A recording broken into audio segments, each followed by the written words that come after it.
Bonsoir mes frères et sœurs. Honnêtement et sincèrement, devant Dieu et devant les hommes, cette affaire d'esclavagisme,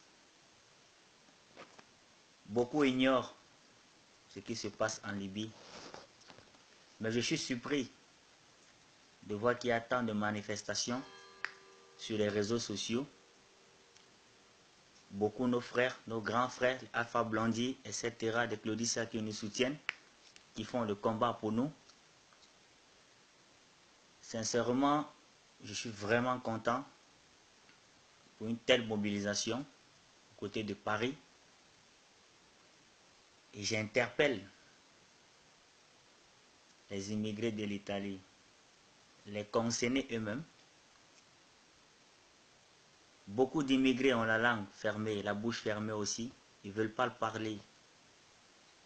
Parce qu'on s'est dit, ça ne sert à rien de parler. Peut-être ça ne va rien changer. Mais moi, je fais l'effort de parler. Vous avez peut-être vu les vidéos de la ventre de Black. Mais ça, c'est très tard. Vous n'avez que vu juste une petite partie. Vous n'avez que vu les vidéos de 2016, de 2017, pardon. Où sont passées des vidéos de 2013. Où sont passées des vidéos de 2012. Où sont passées des vidéos de 2014. On ne vous montre pas ça. La ventre de Black, ça fait mal, c'est vrai. Mais croyez-moi, il y a pire que ça. Si je dis qu'il y a pire que ça, c'est parce que moi qui vous parle, j'ai été vendu et je sais ce que c'est que la Libye parce que je sors de la Libye. J'ai fait beaucoup de temps en Libye et je le maîtrise dans ma main. Si nous les Africains, nous restons tranquilles, c'est parce qu'on ne veut pas créer une division entre nous les Africains. Parce que si je commence à parler, ça va créer une division entre nous les Africains. Alors moi, en tant qu'Africain, mon souhait c'est de se unir avec les autres. Mais il y a certains pays en Afrique qui se sont mal comportés vis-à-vis de d'autres Africains. Un seul pays. Beaucoup d'immigrés connaissent de quelle nationalité il s'agit. Quand je dis un seul pays. Le Libyen a fait ça, le Libyen avait ça. Je suis d'accord avec vous. Mais, il y a un point que vous avez oublié. Il y a un point très très fatal que vous avez oublié. Lorsque nous revenons en arrière, au temps colonial, on avait l'impression de dire que c'est nos chefs du village qui vendaient des Africains, qui livraient nos frères africains par les Occidentaux, parce qu'ils étaient corrompus. C'est la même chose qui arrive actuellement. Nos frères du pays, que je n'ai pas encore cité le nom, ont été corrompus. Mais moi, je les pardonne parce que ce n'était pas de leur faute. J'ai suivi beaucoup de vidéos d'autres qui accusent des Maliens et les Guinéens. Je suis d'accord. Je suis bien d'accord. Mais ce n'est pas de leur faute. Lorsque vous avez une pression sur la tête, vous êtes obligé de fouetter vos frères noirs. Les Nigériens, la torture que les Nigériens ont appliquée aux Blacks en Libye dans des prisons. Wallahi Talab Arazin. Seul Dieu reconnaît cette torture-là. Mais moi, je les pardonne. Certains immigrés venant de la Libye portent encore ce chagrin. Mais je vous demande pardon, mes frères, de déposer ce fardeau. Ces Nigériens avaient une pression dans la tête. Lorsque vous travaillez avec des gens qui vous mettent des armes, vous êtes obligé de torturer vos frères parce que vous n'avez pas le choix. La Libye, ce n'est pas un pays facile. Il faut vivre la réalité. Il faut vivre sur le terrain libyen pour comprendre exactement ce qui se passe. Moi, j'ai été vendu à 150 000 francs CFA dans la ville de Sabah, que beaucoup connaissent. J'ai travaillé pendant 6 mois dans le champ Avec la grâce de Dieu, je me suis enfui. Mais je n'étais pas sauvé. Je me suis déchargé d'un fardeau pour embrasser un autre fardeau. J'ai fui le sabbat pour Bengualit. Beaucoup connaissent. J'ai été kidnappé par un groupe de rebelles. Le chef des rebelles s'appelait Abdou Karim. Pour ceux qui sont passés à Bengualit, connaissent bien cet homme. Cet homme peut détenir près de 350 femmes africaines, là où je vous parle. Les hommes, je ne peux pas compter. Des chicottes mentionnent très bien, des courants électriques sur votre corps. On était près de 1000 et quelques personnes sur Abdou Karim. Par la grâce de Dieu, je me suis évadé seul. Ça, c'est en 2016. Pendant le carême 2016, je m'évade seul. Comment je fais pour m'évader? Nous n'avons pas droit à voir le dehors pour uriner. Mais parce que je parle l'arabe, ça m'a donné l'opportunité d'aller faire des selles à l'extérieur. Et j'ai profité de ces selles pour m'enfuir avec des âmes qui me poursuivaient. Je n'ai jamais couru. Cette nuit-là, j'ai vraiment couru. Et je crois que c'est, s'il fallait nommer même, ou me donner un trophée, j'aurais dû bénéficier d'un trophée pour la course que j'ai faite. Parce que je sauve ma tête. Quand j'arrive à l'extérieur, je ne peux pas aider mes frères qui sont à l'intérieur. Je ne peux pas me plaindre chez quelqu'un. Tous c'est le même panier. Lorsque les ONG viennent regarder des blagues dans les prisons, on vous habille en ensemble Adidas pour donner l'impression que ça va, vous allez bien dans la prison. Il n'y a pas un immigré qui va parler, tu es mort. Ils arrivent dans l'intention de vous déporter. Ils ne vous déportent jamais. Il y a un business entre les organisations mondiales et la Libye. C'est un jeu trop facile. L'armée maritime de la Libye qui est censée vous soutenir, qui est censée vous donner l'hospitalité en vous déportant dans vos pays respectifs, ce même armée maritime vous récupère dans l'eau et vous revend à d'autres rebelles qui vous torturent et qui vous fait venir de l'argent par vos familles. Je fais la prison en Libye 5 fois. Pourquoi? En traversant la mer Méditerranée, on te prend dans l'eau. C'est le pire cauchemar de ta vie qui commence. Tu n'as pas de moyens, même pour manger. Tu sors dehors pour te défendre, on te kidnappe. C'est pas facile.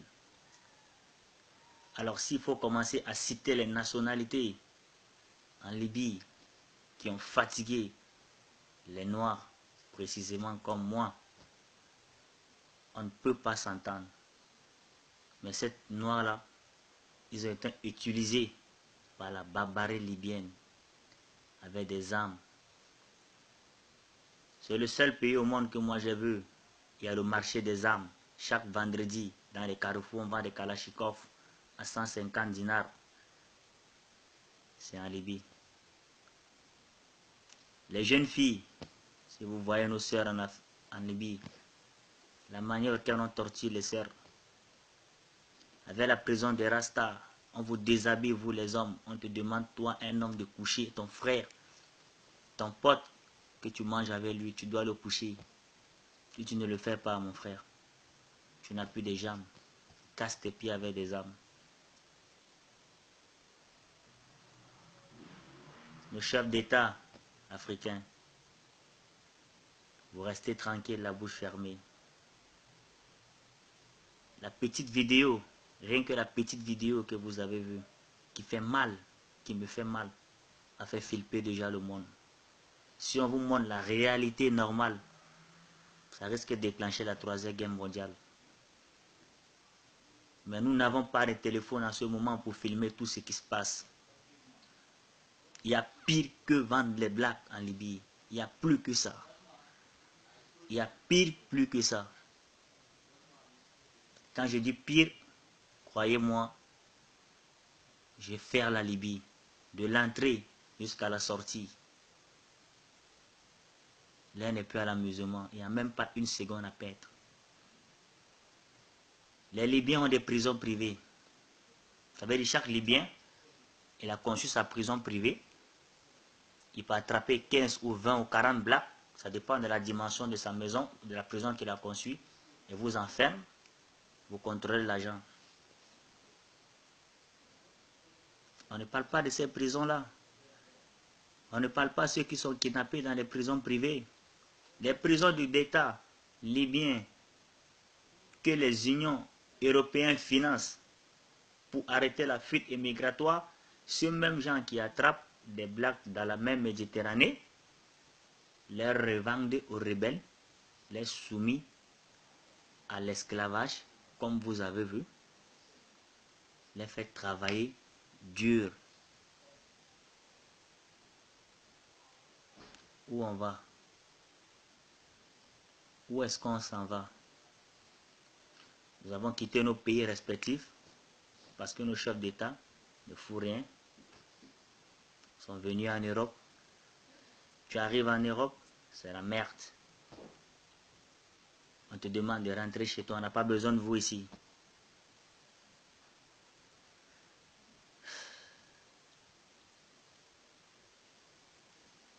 Un jour, on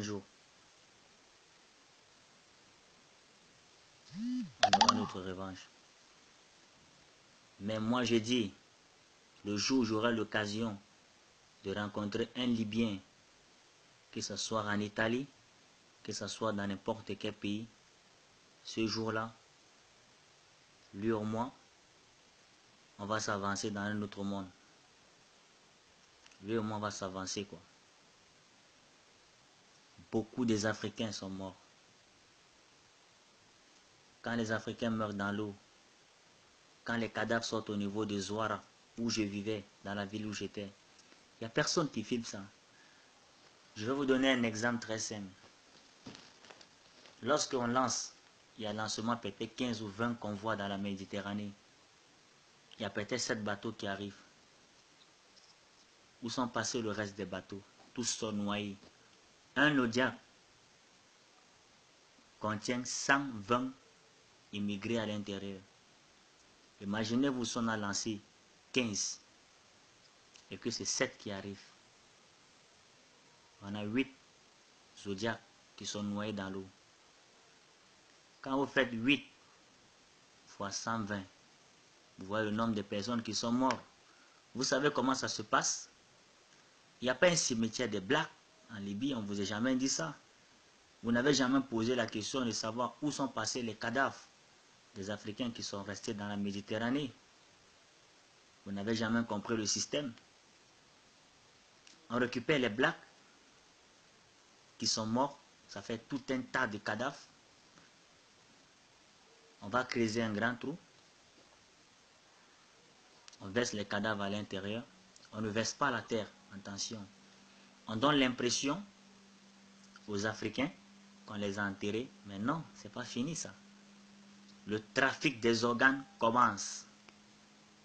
C'est ça l'enjeu qui commence. Le trafic des organes commence. Le trafic des organes, ils enlèvent des parties essentielles avant de verser la terre. Je sais de quoi je parle. Je ne parle pas parce que je vais parler. Je parle ce que j'ai vu, ce que j'ai assisté. J'ai fait beaucoup d'années en Libye. Je connais de quoi il s'agit. Le trafic des organes commence. Ils décapitent le corps des Africains pour prendre les organes qu'ils en ont besoin pour les vendre aux Occidentaux. Il y a des bateaux américains sur la mer. Il y a des bateaux français sur la mer. Soi-disant qu'ils viennent prendre du pétrole. C'est pas du pétrole, man. C'est du business. C'est pas de pétrole. Lorsque vous entendez, il y a 4 ou 25 convois qui a chavié dans la mer, où sont passés les corps? On ne parle pas de ça. Ça fait rire, mais ça fait vraiment pleurer, mon frère. On ne parle pas de ça. Il y a plein, des millions des Africains qui sont morts en Libye. Je ne peux même pas citer les noms. Certaines familles pensent que les enfants sont en Europe, mais c'est maïs, man. Tu ne peux pas parler parce que tu vas touffer la famille. Il y en a plein. Les mêmes Libyens qui vous kidnappent, qui vous vendent dans l'esclavage, quand vos frères meurent dans la Méditerranée, ils vous utilisent d'aller nettoyer les plages. Vous enlevez les corps dans la Méditerranée, vous les déposez, on vous renvoie dans vos prisons qu'ils ont conçues pour vous. Les corps les appartiennent. C'est fini, il n'y a plus de suite. Tu n'es pas en possession d'un téléphone, tu n'es pas en possession d'un réseau social pour annoncer au moins la famille de ces derniers. Il n'y a rien, tu ne peux rien faire. Je suis Camerounais. J'ai perdu beaucoup de mes amis. À l'heure où je vous parle, beaucoup sont en prison. Des prisons que même des chefs d'État africains ne peuvent jamais retrouver dans les sous-sols. Il faut quelqu'un qui maîtrise le terrain. Il faut quelqu'un qui connaît le terrain pour citer ces prisons-là. Alors, frères et sœurs, je suis vraiment, vraiment très content de la grande mobilisation africaine pour soutenir nos frères qui sont encore en Libye. Il y a tant longtemps j'ai attendu ça.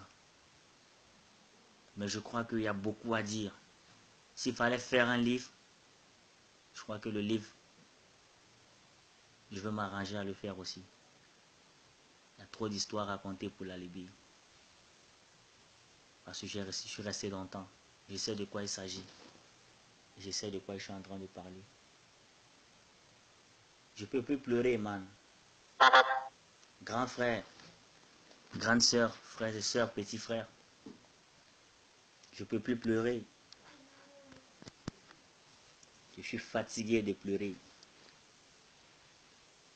Nous avons trop vu des cadavres. Mais nous vous remercions tous pour cette grande mobilisation que vous avez faite pour nous aujourd'hui. Vraiment, ça me va droit au cœur. Les chefs d'État africains, que vous veniez, que vous ne veniez pas, vous avez déjà montré votre mauvais côté. Mais, avec la mobilisation de nos frères, ça nous donne encore le moral, man, de pouvoir fuir les risques qui sont là. Dieu a son dernier mot. Merci à vous. Vraiment un grand merci. Il y a beaucoup à dire. On ne peut pas tout citer en une journée. Merci. Ciao.